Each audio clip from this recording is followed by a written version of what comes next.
a member of the Kent Police Authority, which at one point reappointed Mr. Fuller as our Chief Constable. Mr. Babu, you mentioned that ACPO refused to accept your scheme for supporting ethnic minority promotions.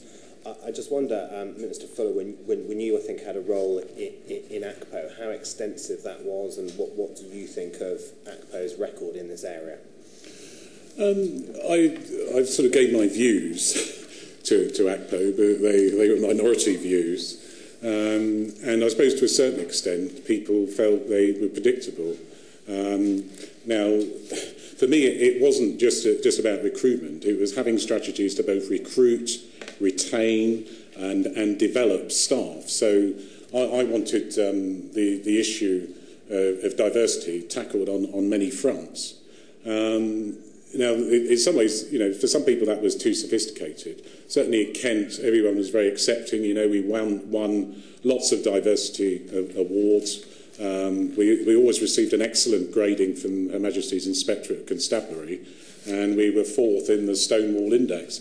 What I was looking to do was not crusading, but create an environment in a sustained way where everybody felt that comfortable and they felt they belonged to the organisation, that we were focused on the key objectives that have been set by the police authority of reducing crime and building relationships with the community, and that everybody had a part to play in that, both within the force, but also in terms of our relationship with communities. It's the same principle I used when I set up Operation Trident to tackle gun crime in London. It's not a soft thing.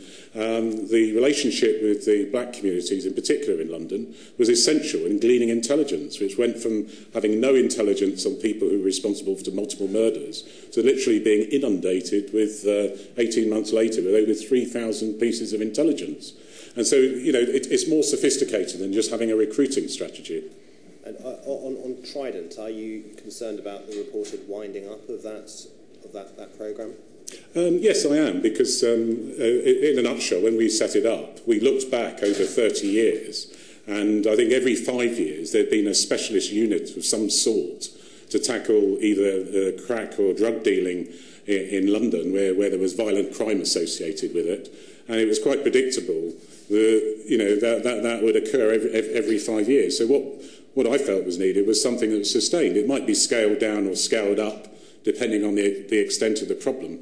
What you wouldn't want to do is lose any expertise or intelligence that have been built up over many years, with a wave of the glove. Although ACPO has failed to take up either of your ideas in this area, do you think there is scope with the new landscape of policing, with the elected police and crime commissioners appointing chief constables, but also with the chief constables on their own or without the tripartite system making appointments below that, as well as the direct entry possibility? Will that open up the diversity at senior levels in policing? I mean, my view is it's about will. If the will's there, I mean, the CPS have done it. It can be done. It is about the will of the people at the top and the people in governance of the service. Mr. Babu? I think it's down. I would say it's very much about police ownership. It's about police taking ownership.